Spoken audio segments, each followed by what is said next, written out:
Untuk pembelian secara online, layari laman web tiket rasmi konsert Saujana 25 di www.tickettoyou.com.my. Inspirasi, Inforia, Islami, semuanya di IKIM.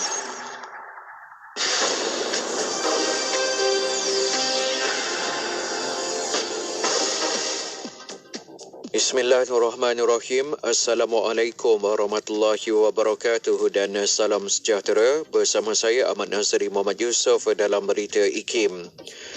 Kementerian Pendidikan KPM mahu menjadikan murid sekolah di seluruh negara sebagai duta madani peringkat kementerian itu dalam usaha memupuk semangat perpaduan selaras dengan konsep Malaysia Madani. Sehubungan itu, Menteri Pendidikan Fadlina Siddiq berkata perkara tersebut dicetuskan selepas mendapat inspirasi melalui Festival Semarak Ilmu tahun 2023 anjuran Pejabat Pendidikan Daerah Sentul. Sambil menambah, fungsi Duta Madani KPM adalah penting bagi menggagaskan optik lebih jelas mengenai perpaduan pada peringkat sekolah dan integrasi kaum.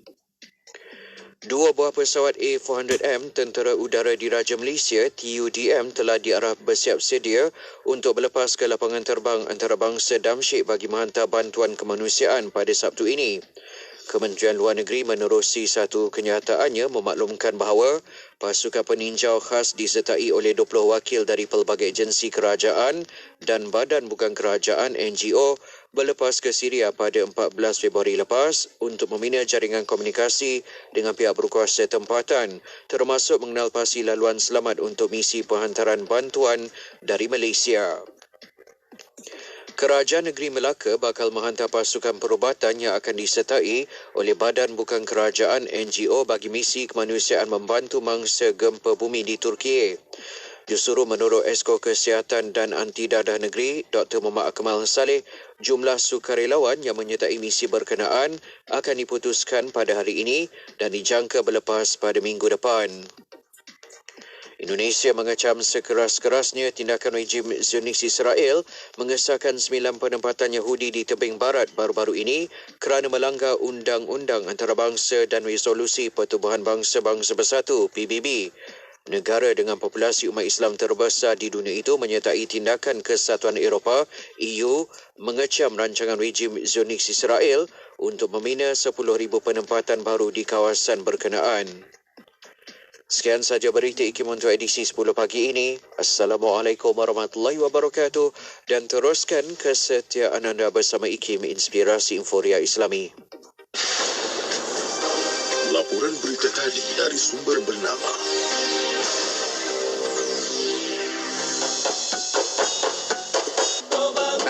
Wari saya Radio IKIM kat Seremban 102.7 FM. Dongai ya.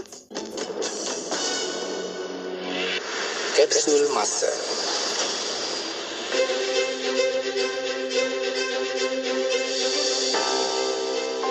Pada 12 Disember 1944, satu perhimpunan yang dikenali sebagai Perhimpunan Agung Majlis Agama Islam Tanah Melayu telah berlangsung di Istana Iskandariah, Kuala Kangsar, Perak. Tujuan perhimpunan ini adalah bagi membincangkan hal-hal bagi kepentingan bersama antara umat Islam Tanah Melayu dengan pemerintah Jepun.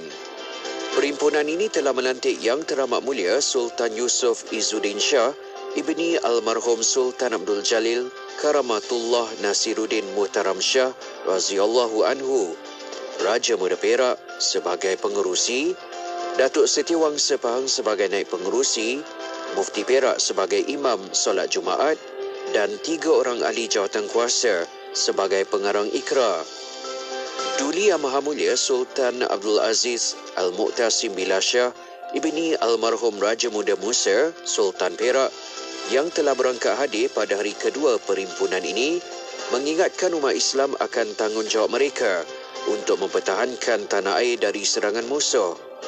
Beberapa ketetapan seperti berikut telah ditetapkan mengenai perkara berikut: menyatukan pelajaran agama di seluruh tanah Melayu, menyatakan takwim, penyelarasan hari berpuasa dan hari raya, mengadakan majlis ulama semalaya untuk menyatukan fahaman di atas perkara-perkara yang berbangkit ekoran daripada salah faham, mengadakan sekolah tinggi Islam di setiap negeri, memohon kepada pihak kerajaan Singapura, Melaka dan Pulau Pinang supaya mengadakan undang-undang Islam. Isi atau makna Al-Quran hendaklah difahamkan kepada sekalian umat Islam, larangan berjudi, bekalan kai kapan untuk pengemumian. Petikan fakta ini disediakan oleh Seksyen Dokumentasi dan Penerbitan Arkib Negara Malaysia.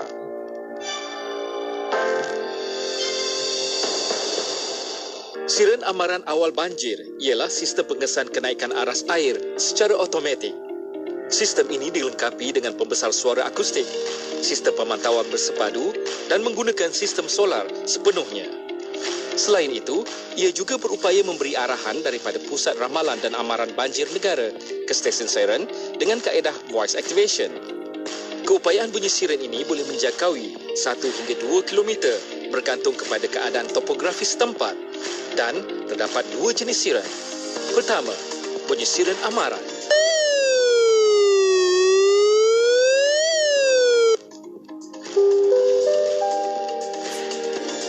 Amaran. Air sungai telah melebihi aras amaran. Semboyannya kedengaran apabila air sungai melepasi aras amaran dan penduduk diminta bersiap sedia untuk berpindah. Kedua, bunyi siren bahaya.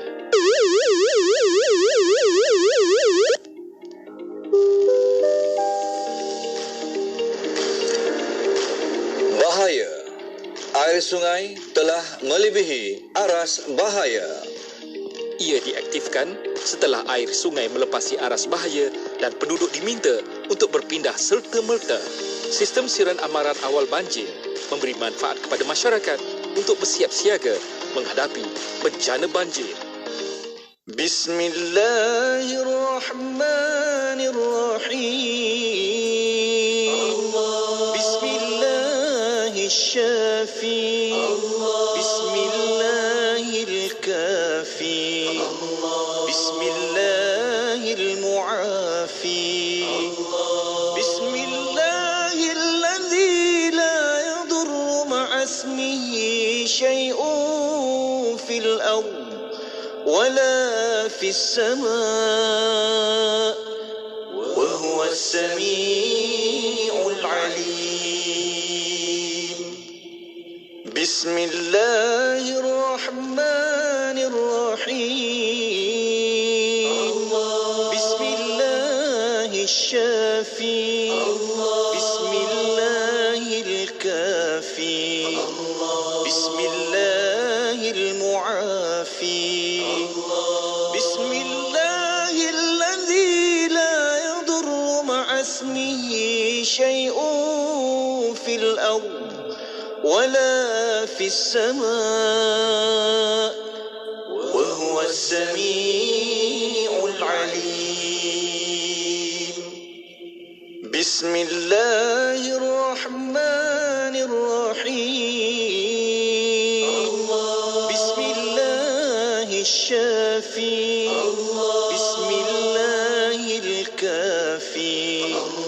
Bismillahirmuafi. Bismillahilladzi la yadurru ma'asmihi syai'un fil ardh wala fis sama' wa huwa as-sami'ul 'alim. Bismillahirrahmanirrahim. Bismillahirrahmanirrahim. Bismillahirkafi. Bismillahirmuafi. Bismillahilladzi la yadurru ma'asmihi syai'un fil ardh wala fis sama' wa huwa as-sami'ul 'alim. Bismillahirrahmanirrahim. Bismillahirrahmanirrahim. Bismillahirkafi.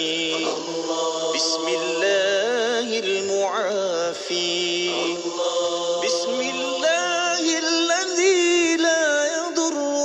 اسمه شيء في الأرض ولا في السماء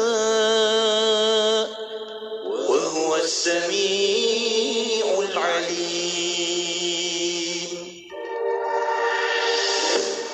Sajian rancangan terbaik dengan pelbagai pengisian maklumat ilmiah yang bermanfaat seperti Persona di Zara, Syara & Ikim, Syariah dan Perundangan, Emas & Ikim, Kelvin bertanya, Islam dan Sains, Tahsinul Ibadah, Resolusi, Tarbiyah, Tadabbur dan bacaan surah Al-Kahfi.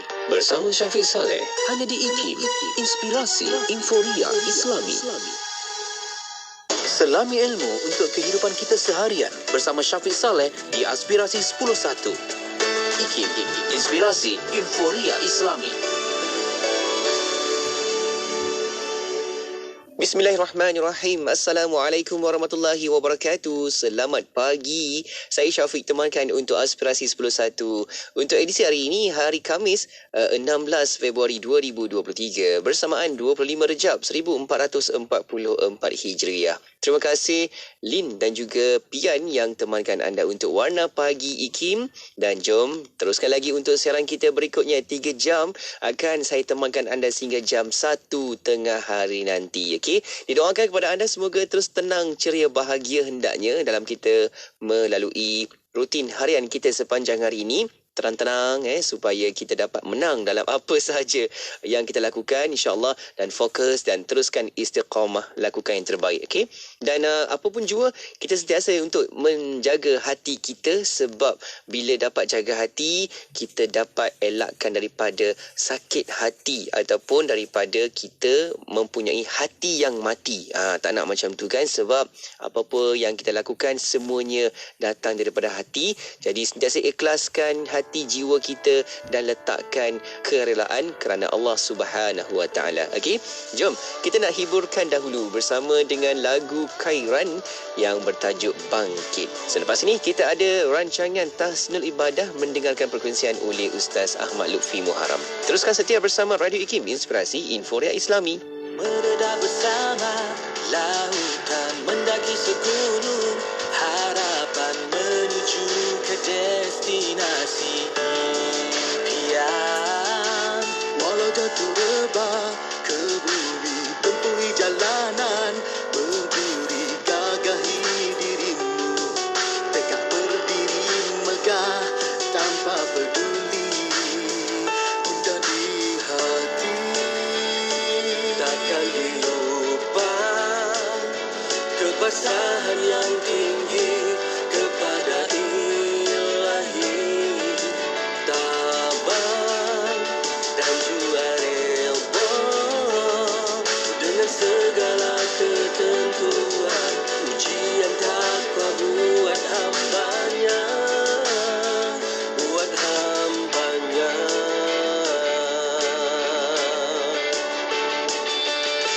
Langkah demi langkah biar tersusun arah, bangkit dari rebang walaupun dirimu parah. Patah sayap diri tiada kau peduli, kau gagah bertongkat paro biarpun setengah mati. Ada tapak tangan mengadu pada Tuhan, buang egomu yang meracuni keimanan.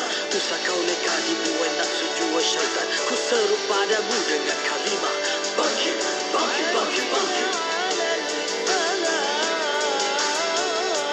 Singkirkan rasa berputus asa dari rahmat Tuhan yang Maha Esa. Pengharapan sepenuhnya di jiwa, janji Tuhan ganjarannya di sana.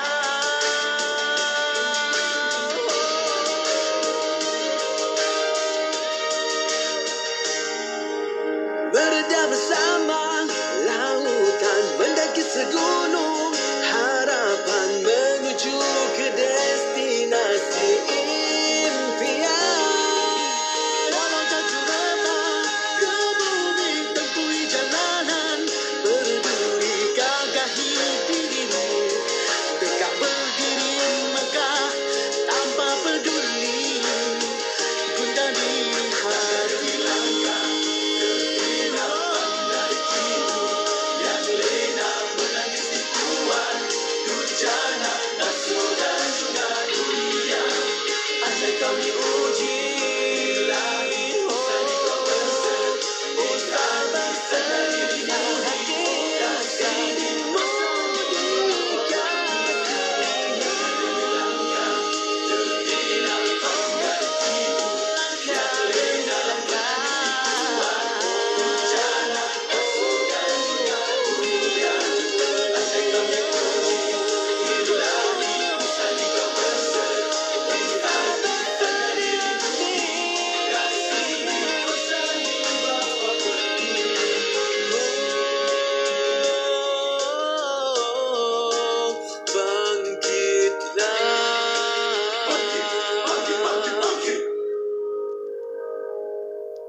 Ayo bersama-sama dalam infak pembinaan Masjid Kampung Sungai Pusu Gombak. Percayalah, sesungguhnya tidak akan berkurang harta dengan melakukan sedekah. Anda terus boleh berinfak melalui laman sesawang masjidsungai.pusu.com atau ke akaun Bank Islam 1416-2011-000520. Jom infak. Ibu kami baik hati, kami semua gembira. Abah juga sayang kami, jom nikmati bersama.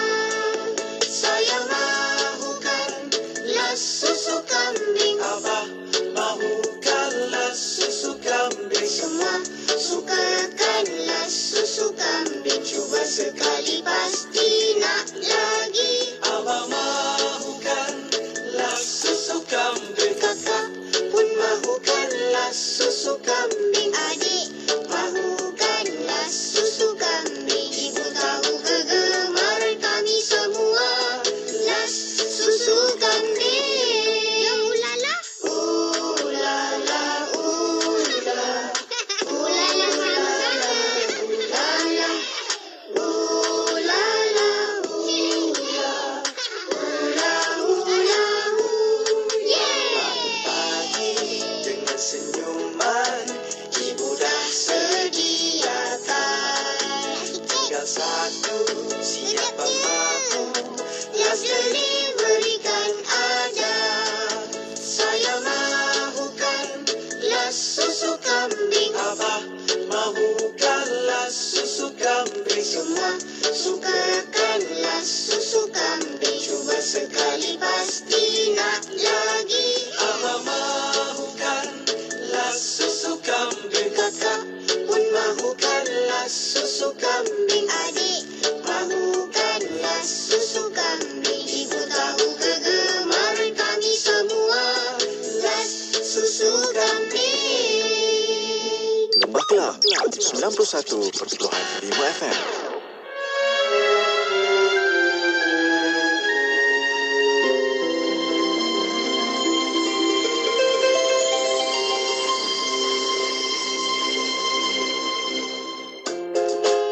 Sidi Al-Utbi adalah seorang guru kepada Al-Imam Asy-Syafi'i radhiyallahu anhuma. Dikisahkan riwayat dari beliau. Pada satu hari, aku sedang duduk di sisi makam junjungan Nabi sallallahu alaihi wasallam. Lalu datanglah seorang lelaki Arab dari desa, mengucap salam di sisi makam baginda dengan katanya, "Assalamualaikum ya Rasulullah." Salam ke atasmu ya Rasulullah. Hamba telah mendengar firman Allah dalam Al-Quran, "Walau annahum idzalamu anfusahum ja'uka fastaghfarullaha wastaghfara lahumur rasul lawajadullaha tawwabar rahima." Dan kalaulah mereka ketika menginaya diri mereka sendiri datang kepadamu, wahai Muhammad, lalu memohon ampun kepada Allah, dan Rasulullah juga memohon ampun untuk mereka, tentulah mereka mendapati Allah Maha menerima taubat, lagi Maha mengasihani. Maka inilah hamba datang kepadamu ya Rasulullah, memohon ampunan terhadap dosaku, dan meminta syafaatmu kepada Tuhanku. Kemudian si Arab desa melafazkan dua bait syair. Ya khaira man dufinat fit turbi a'zumuhu fataba min tibihinna al-qa'u wal akamu nafsil fida'u liqabrin anta sakinuhu fihi al-afafu wa fihi al-judu wal karamu. Duhai junjungan termulia yang bersemadi di bumi akan tubuhnya, lalu semerbaklah keharuman lembah dan bukit kerananya. Jiwaku jadi tebusan kepada kubur yang engkau menghuninya. Padanya ada pribadi suci, yang pemurah, lagi mulia. Sidi Al-Utbi seterusnya berkata, sesudah itu aku rasa mengantuk lalu tertidur. Maka bermimpilah aku bertemu junjungan Nabi sallallahu alaihi wasallam. Baginda bersabda kepadaku, "Ya Utbi, dapatkanlah si Arab desa itu dan kabarkanlah berita gembira kepadanya bahwa Allah telah mengampuninya." Petikan tadi telah disunting dari kitab Majmu' Syarhil Muhadzab karya Al-Imam An-Nawawi radhiyallahu anhu.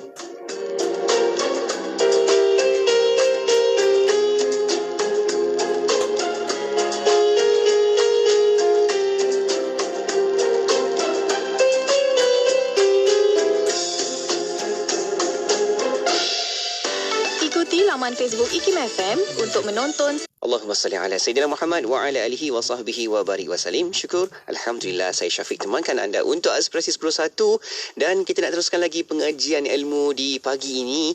Setiap hari Khamis kita ada rancangan Tahsinul Ibadah. Jom tonton sekarang di Facebook dan juga di YouTube IKIM sebab kita nak sama-sama sebar-sebarkan lagi manfaat dalam bicara kita ini dan nak sambung lagi dengan pengajian ilmu kita ini, insyaAllah kan. Dan anda boleh juga sama-sama hantarkan soalan pertanyaan ke talian WhatsApp konti 01129004 dan juga boleh letakkan soalan pertanyaan anda di ruangan komen di Facebook dan juga di YouTube IKIM.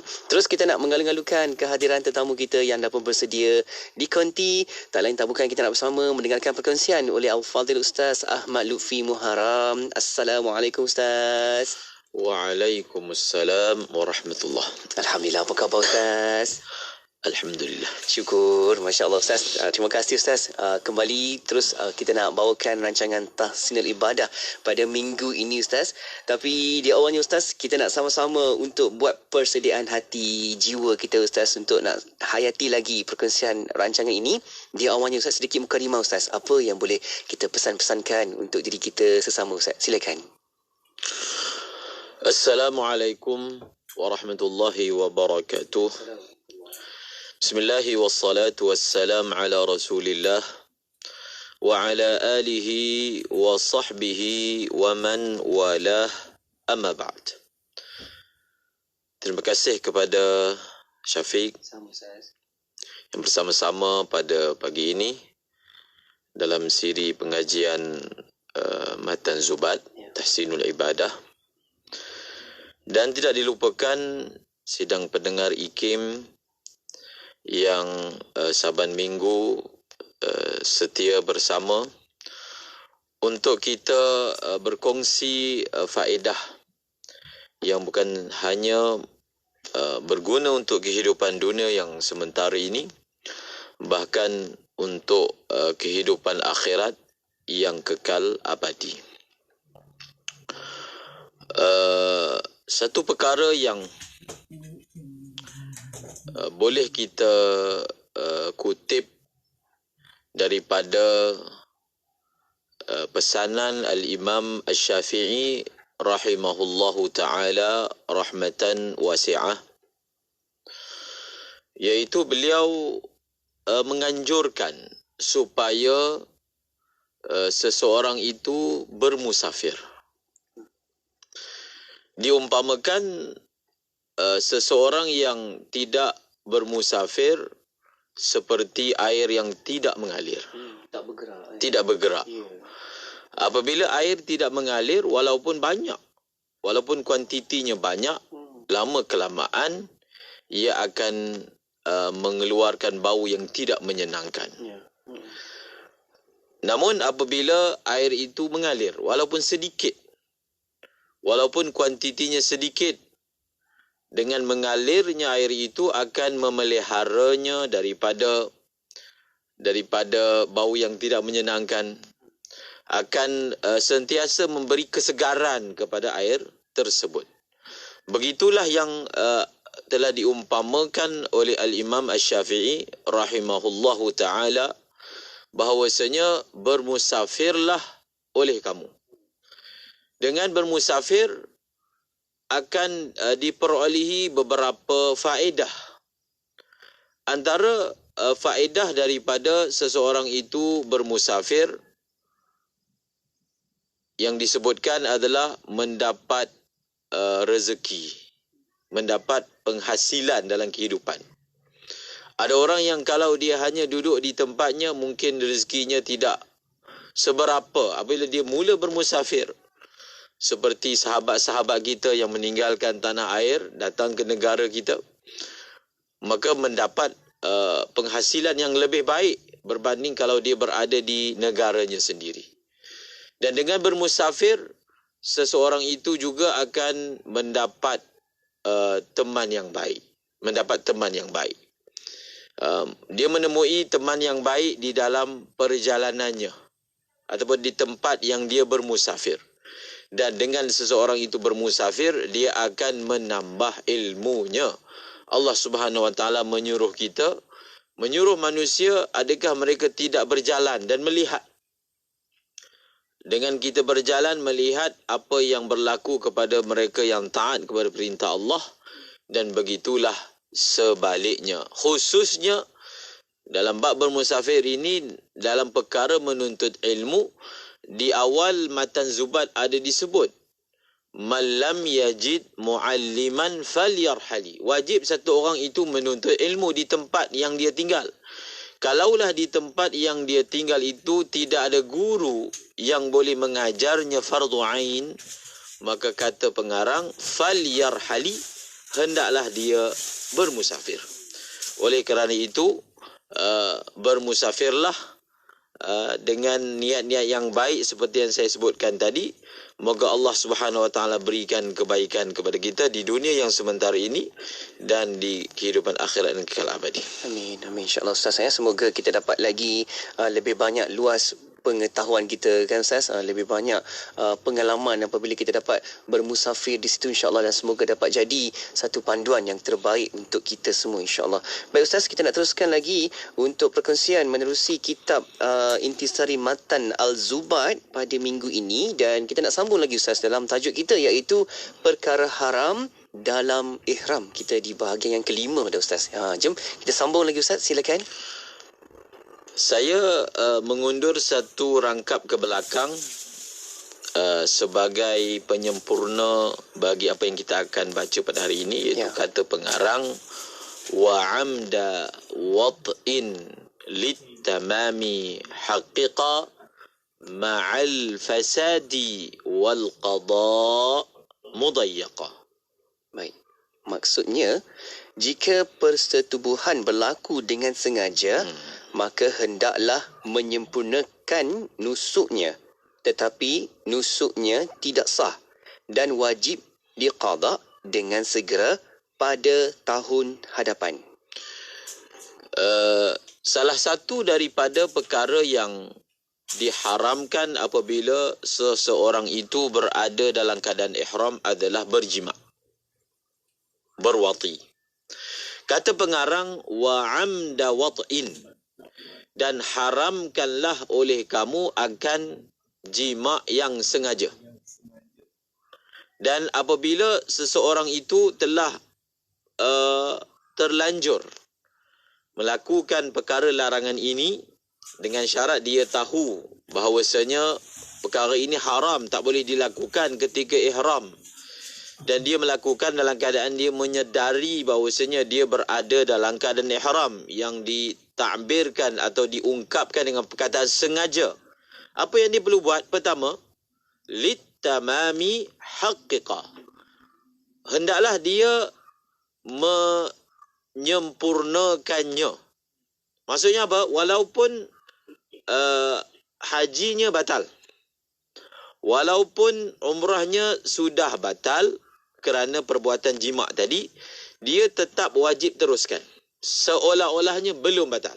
Itu yang dimaksudkan oleh pengarang litamami haqiqa, hendaklah dia menyempurnakannya sehingga habis. Itu denda dia. Yang pertama apa? Dia perlu menyempurnakannya sehingga habis, walaupun sebenarnya umrahnya dah batal, hajinya dah batal. Itu yang pertama. Ma'al fasadi, bersama dengan fasad. Fasad ni maknanya rosak. Itu yang saya sebutkan tadi. Denda dia yang kedua apa? Denda dia yang kedua, walaupun dia buat sampai habis, dikira tak sah. Denda dia kena buat sampai habis. Walaupun dia buat sampai habis, ma'al fasadi, bersama dengan rosak. Yang kedua. Yang ketiga, wal qada mudayyaqa. Yang ketiga apa dia? Dia perlu mengqadakkannya. Mudayyaqa ini terjemahannya yang disempitkan. Hal keadaan qada itu disempitkan. Apa maksud qada itu disempitkan?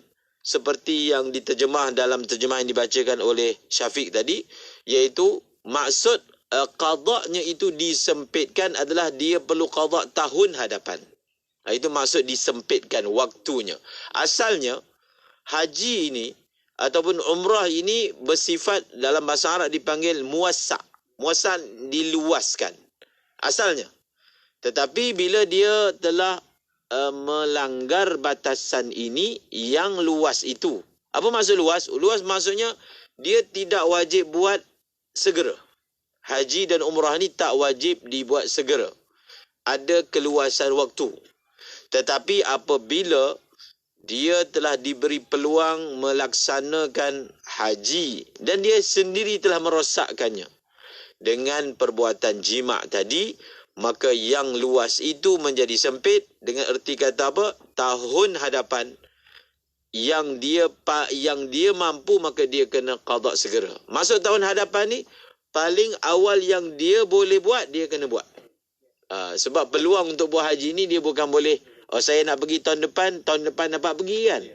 Tetapi kalaulah di tahun-tahun yang berikutnya, tahun yang paling awal dia boleh melaksanakan qada tersebut, maka dia wajib melaksanakan qada tersebut. Kemudian kita pergi kepada Allahumma salli ala Sayyidina Muhammad, bait syair yang seterusnya, kasawmi takfiri salatin bi'tida wa bil qada yahsulu ma lahul ada. Terjemahannya, baik, maksudnya seperti puasa dan kafarah solat yang ditinggalkan secara sengaja dan dengan qada terhasil untuknya apa yang dia niatkan ketika tunai. Ustaz, yang dia niatkan ketika tunai. Okey. Seterusnya kata pengarang, kasawmi takfiri salatin bi'tida, seperti puasa mengkafarahkan salat dengan sebab melampaui batas. Apa maksud dia? Seperti puasa dan kafarah salat. Apa maksud seperti? Maksud seperti adalah seperti mana orang yang meninggalkan puasa secara i'tida. I'tida ni maksudnya melampaui batas. Dia meninggalkan puasa secara melampaui batas. Apa maksud dia? Maksudnya dia meninggalkan puasa tanpa uzur. Itu maksud secara melampaui batas. Apa maksud meninggalkan solat secara melampaui batas? Sama. Iaitu dia meninggalkan solat tanpa uzur.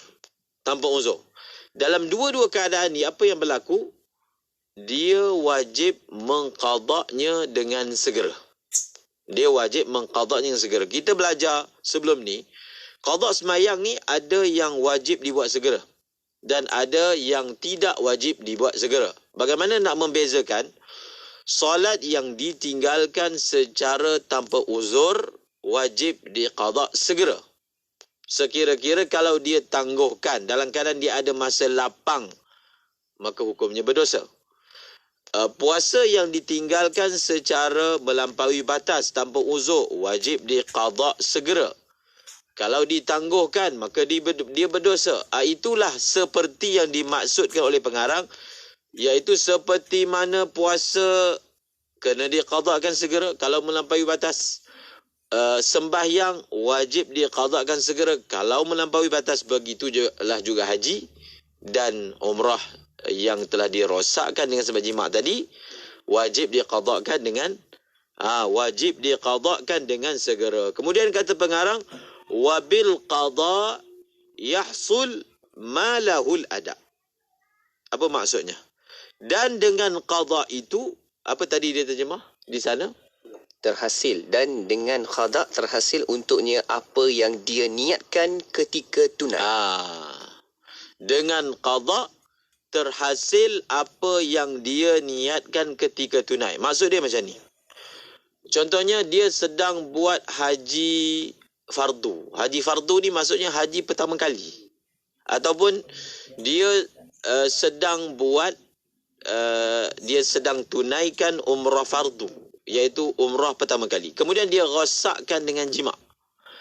maka ketika dia qada itu akan terhasil dengannya yang dia niatkan tadi. Maksudnya, dia niatkan itu haji fardunya, maka qada itu akan dikira sebagai haji fardunya. Itu maksud terhasil apa yang dia niatkan ketika tunai. Dia melakukan haji kedua. Haji kedua ni hukumnya adalah sunat. Maka dengan dia qada tadi, maka terhasillah haji sunatnya. Dia melakukan haji nazar. Contohnya dia bernazar nak buat haji. Semasa dia menunaikan haji nazar itu, dia rosakkan dengan jima.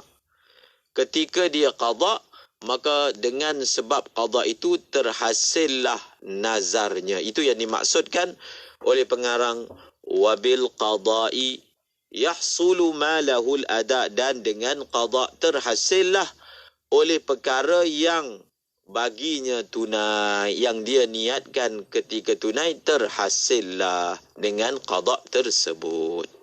Baik, Ustaz, kita nak berehat seketika, Ustaz, dan kita akan kembali lagi untuk kita bincang-bincangkan berkaitan tajuk perkara haram dalam ihram, insyaAllah. Okay? Dan untuk anda terus kekal berada di platform media sosial Radio IKIM, dan kita akan kembali selepas ini.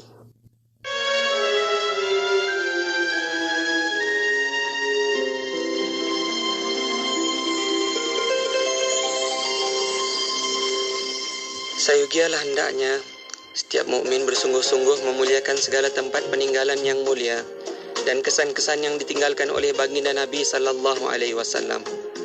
Kerana sesungguhnya mentakzim dan memuliakan kesan peninggalan baginda adalah sebahagian dari mentakzim baginda sallallahu alaihi wasallam.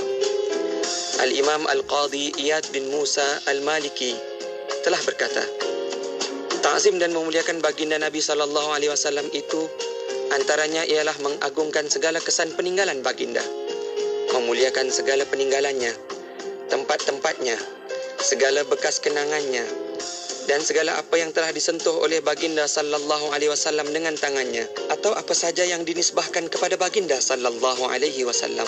Di antara sahabat yang menelusuri kesan peninggalan junjungan baginda sallallahu alaihi wasallam dan warisannya adalah Sayyidina Abdullah bin Umar radhiyallahu anhuma.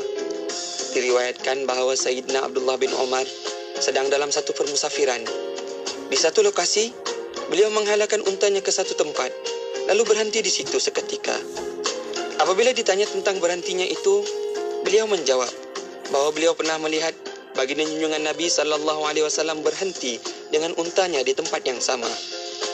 Kata Sayyidina Abdullah bin Umar, kerana itulah aku berhenti di sini, dan aku tidak tahu apa hikmahnya baginda berhenti di sini. Maka wahai kaum muslimin, lazimlah bagi kita mengikut perbuatan salafus saleh yang mentakzim segala peninggalan dan kesan-kesan junjungan baginda Nabi sallallahu alaihi wasallam. Dan kepada Allah Ta'ala jualah diharapkan taufik dan hidayah. Kerana kelaziman ini jualah aku telah menghimpun dalam kitabku ini sebahagian besar dari kesan peninggalan baginda di kota Madinah Al-Munawwarah, supaya dapat diambil berkatnya oleh para pembaca. Jika engkau mahu mengetahui lebih banyak lagi kesan-kesan warisan itu dan masjid-masjid junjungan baginda di sana, maka bacalah kitab Al-Khulasah dan kitab Wafa'ul Wafa, yang kedua-duanya karya Asy-Syarif As-Samhudi rahimahullahu ta'ala. Petikan tadi telah disunting dari kitab Al-Kawkabul Mudhi fi Ziyarati Sayyidina Muhammad sallallahu alaihi wasallam An-Nabiyil Arabi, karya Fadilatul Syekh Abdul Qadir bin Muhammad Al-Madani radhiyallahu anhu.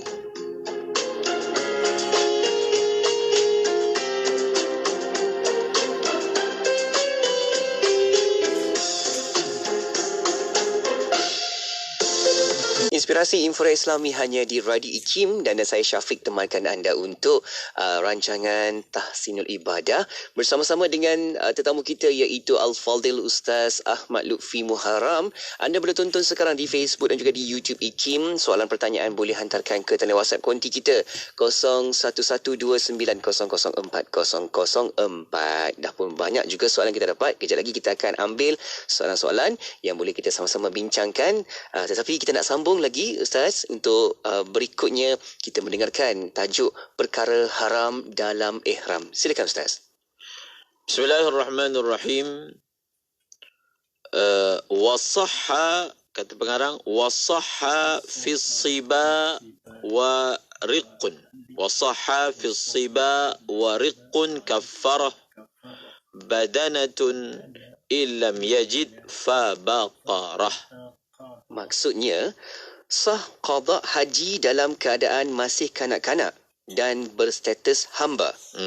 Hendaklah kafarah dengan sebab persetubuhan yang merosakkan haji dengan menyembelih unta, yakni yang cukup 5 tahun dan masuk ke tahun ke-6.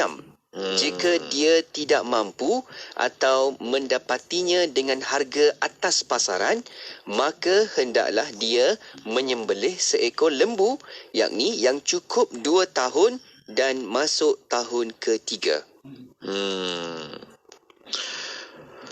Satu perbahasan yang dibawa di sini berkaitan dengan seorang hamba. Ya. Hamba ini, kalau dia buat haji ketika dia masih hamba, dia perlu ulang balik sekiranya dia telah dimerdekakan. Selepas dia dimerdekakan, dia perlu buat lagi sekali. Kerana haji yang dia lakukan ketika hamba belum lagi mengangkat kefarduan haji Islam, dipanggil haji yang rukun. Begitulah juga sabi. Satu orang dibawa oleh ayah dia mengerjakan haji ketika dia belum baligh, mengerjakan umrah ketika dia belum baligh, maka perlu dicatatkan bahawasanya ia perlu melakukannya sekali lagi ketika dia telah baligh.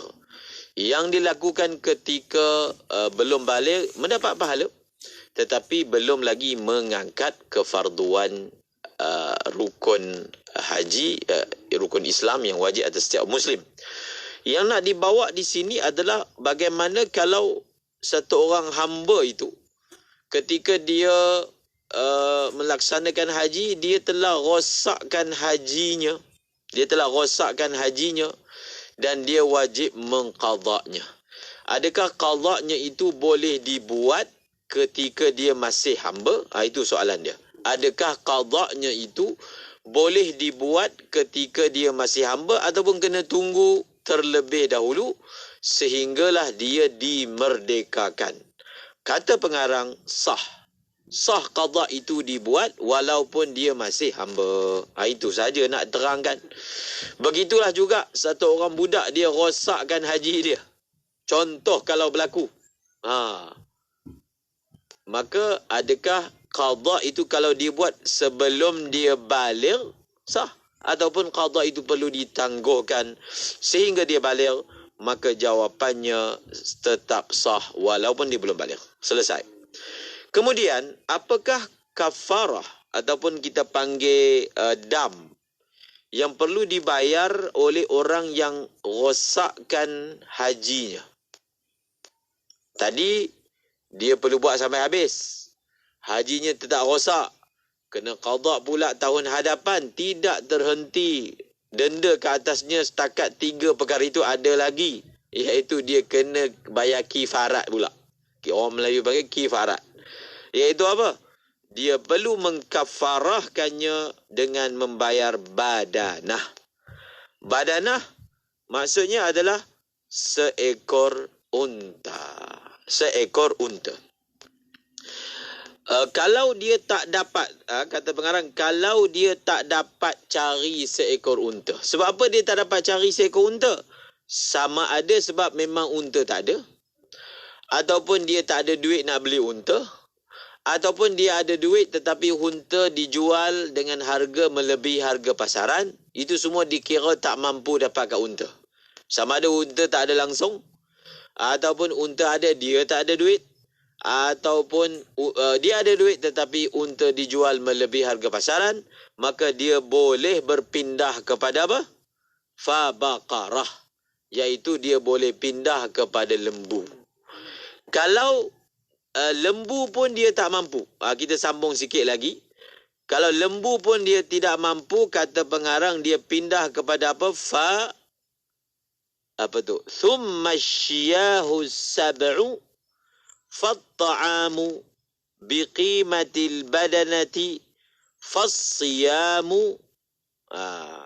Itu Terjemahannya? Baik, maksudnya kemudian jika tidak mampu maka kafarahnya dengan menyembelih 7 ekor kambing. Tak dapat seekor lembu, Ya. cari pula 7 ekor, bukan seekor kambing, 7 ekor kambing. Ya. Yang ni yang mengikut piawaian korban. Yang mengikut pengen korban. Ya. Iaitu umur dia kalau biri-biri setahun. Kalau kambing biasa 2 tahun. Kalau unta 5 tahun. Begitu.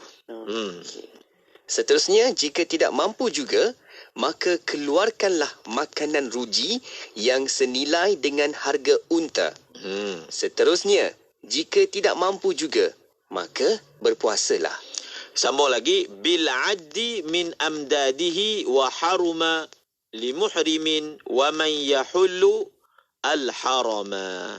Baik, maksudnya dengan kiraan jumlah hari, yakni berdasarkan jumlah cupak yang boleh diperolehi daripada nilai unta.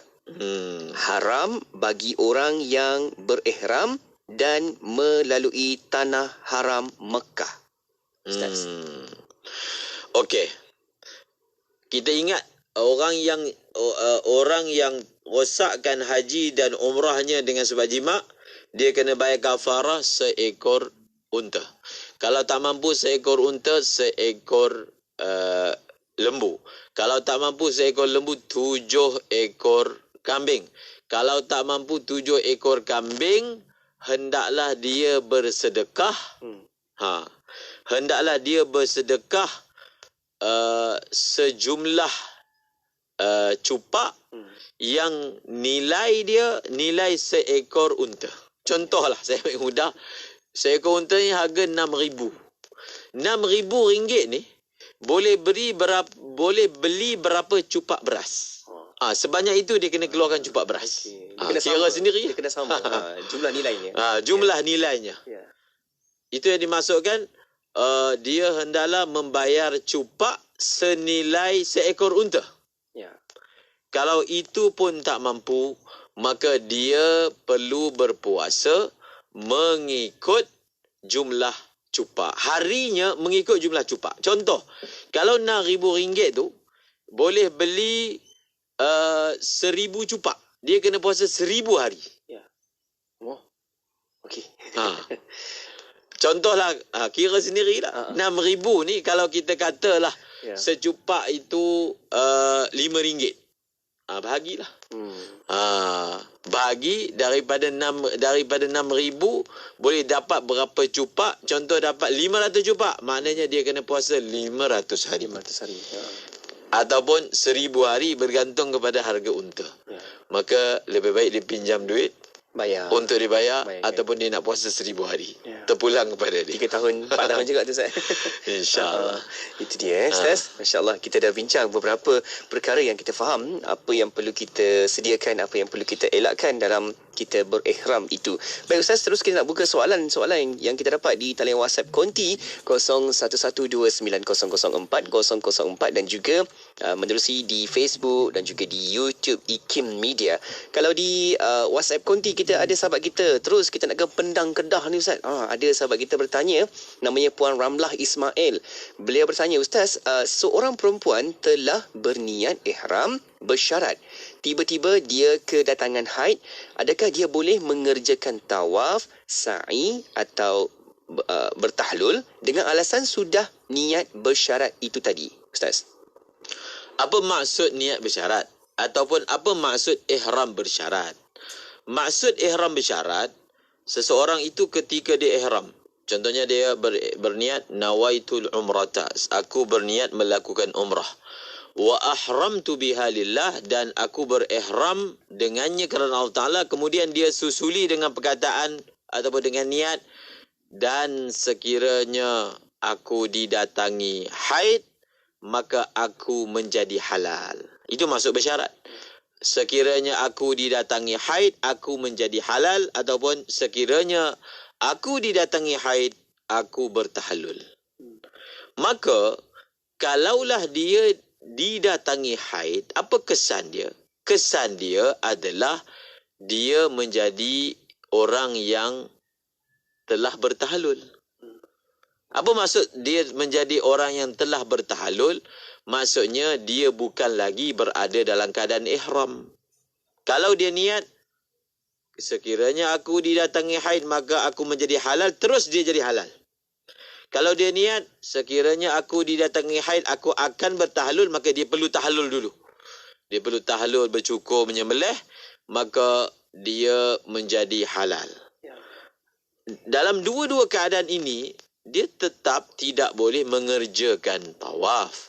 Dia tidak boleh mengerjakan sa'i sebab dengan niat bersyarat itu dia keluar daripada status orang yang berada dalam keadaan ihram. Tawaf dan sa'i hanya sah dibuat kalau kita berada dalam keadaan ihram. Maka jawapannya tak boleh untuk dia terus melakukan tawaf dan juga tidak boleh dia melakukan sa'i kerana dia bukan lagi berada dalam keadaan ihram. Baik Ustaz. Okey. Kita juga melihat di komen soalan di Facebook, ada sahabat kita juga bertanya berkaitan dengan ihram. Ada Puan Sarbiah Abu Bakar bertanya, Ustaz, semasa ihram seorang wanita memakai sarung tangan menutup semua jari jemarinya. Apa hukumnya Ustaz? Antara perkara yang dilarang ketika ihram dan kita dah baca pun sebelum ini, iaitu lubsul qaffaz. Qaffaz ni maksudnya sarung tangan. Lelaki pun tak boleh, perempuan pun tak boleh. Biasanya dalam bab pakai-pakai ni, perempuan bolehlah semua sekali. Perempuan tak ada masalah pakai pakaian berjahit, tak ada masalah kan, kecuali satu je perempuan tak boleh, iaitu memakai sarung tangan. Hukumnya adalah haram dan tidak dibenarkan. Okey. Baik Ustaz. Satu soalan yang ringkas tapi ada yang bertanya di luar sikit tajuk kita Ustaz. Ada yang tanya, Ustaz, cara sujud bagi orang yang solat duduk atas kerusi Ustaz. Cara sujud bagi orang yang solat duduk di atas kerusi. Pertama, kita ingin pastikan adakah dia memang tak boleh berdiri langsung. Kita andaikan dia boleh berdiri, cuma dia tak boleh turun ke bawah. Itu kena ingat betul-betul. Mereka yang solat di atas kerusi tidak boleh ke semua rukun itu dibuat atas kerusi. Tak boleh, walaupun sembahyang sunat. Sekiranya dia boleh melakukan sebahagiannya di atas tanah. Maksudnya, dia ni masalahnya berdiri je. Berdiri. Tapi kalau nak turun sujud tu boleh. Maka dia wajib sujud di atas tanah. Saya dapati ada sebahagian orang melakukan kesalahan ini, iaitu bila dia sembahyang atas kerusi daripada awal sehingga habis solat, termasuk sujud, dia melakukan secara isyarat di atas kerusi. Jawapannya tidak boleh. Walaupun sembahyang sunat. Sembahyang sunat ni hanya digugurkan kewajipan berdiri. Berdiri. Adapun sujud, dia wajib sujud kalau dia boleh. Dan kenapa kita tak nak sujud? Kerana sedangkan sujud itu adalah sebesar-besar ibadah di dalam sembahyang. So, waktu yang Nabi sifatkan sebagai waktu ataupun keadaan seorang hamba paling dekat dengan Allah Ta'ala. Maka pastikan. Okey, kita andaikan dia tak boleh. Dia tak boleh. Maka kalau dia daripada awal memang duduk, memang dia ni berdiri pun tak boleh, maka dia rukuk seperti yang saya tunjukkan ini bagi mereka yang melihat siaran langsung. I'tidal, sami'allahu liman hamidah. Kemudian untuk sujud dia tunduk lagi sekali. Dia tunduk lagi sekali dalam keadaan lebih rendah daripada tunduk rukuk tadi. Okey. Kalau dia boleh sembahyang berdiri, maka dia berdiri. Kemudian dia rukuk. Kemudian dia i'tidal. Kemudian dia rukuk, kemudian dia i'tidal. Untuk sujud, dia rukuk lagi sekali. Dia rukuk, maksudnya dia menunduk seperti rukuk tapi dengan niat sujud dalam keadaan lebih rendah daripada rukuk. Itu cara dia. Rukuk, i'tidal, kemudian tunduk separas rukuk dan lebihkan sedikit kalau dia mampu. kemudian dia duduk di antara dua sujud, kemudian dia sujud yang kedua, kemudian dia bangun balik untuk rakaat yang seterusnya. Begitu caranya. Baik Ustaz. Baik Ustaz. Okey, kita teruskan dengan soalan berikutnya. Di talian WhatsApp Konti ada yang bertanya berkaitan dengan puasa qada Ustaz. Okey, seorang berpuasa qada, bolehkah niatnya digabungkan dengan puasa sunat Rajab, sunat hari Isnin dan hari putih Ustaz? Boleh. Jawapannya boleh. Kerana solat dalam puasa Rajab, puasa hari Isnin, puasa Khamis, puasa hari putih, ia dipanggil sunat ghairu maqsudah, maka ia boleh digabungkan bersama dengan puasa qada. Akan mendapat pahala kedua-duanya sekali kalau dia meniatkan kedua-duanya sekali. Okey, baik, jelas di situ. Satu lagi soalan yang dibawakan oleh sahabat kita juga tadi bertanya, Ustaz, bolehkah seorang nenek berikan cucunya wang untuk dibuat korban? Cucunya dah baligh, yakni cukup umur, dan adakah dia kena minta izin dengan ayah cucunya tersebut?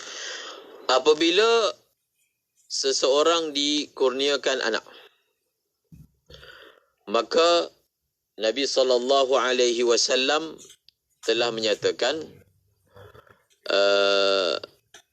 kullu mauludin murtahanun bi'aqiqatihi.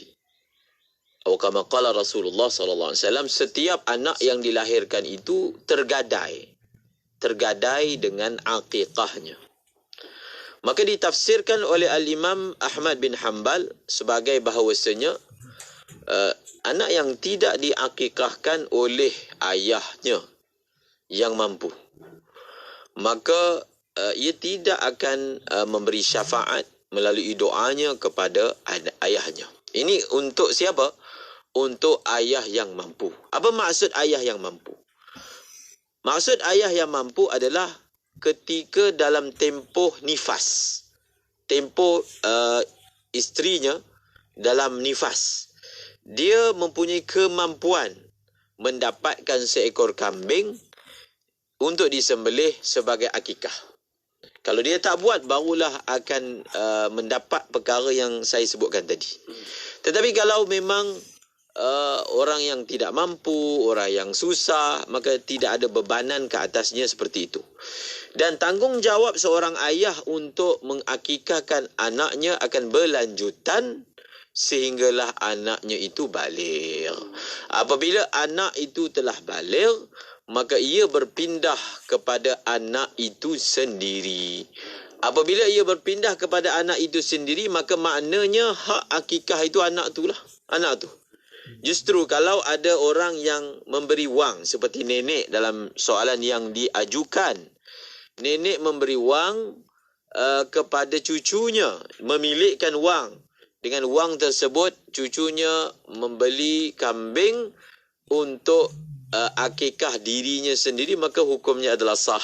Dan tidak perlu mendapat keizinan daripada ayah, kerana saya dah sebut tadi, kalau seorang budak itu telah baligh, maka akikah itu berpindah kepada dirinya sendiri.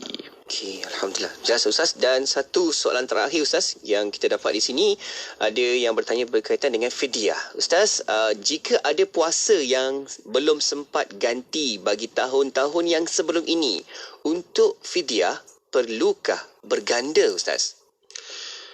Ada yang disebut sebagai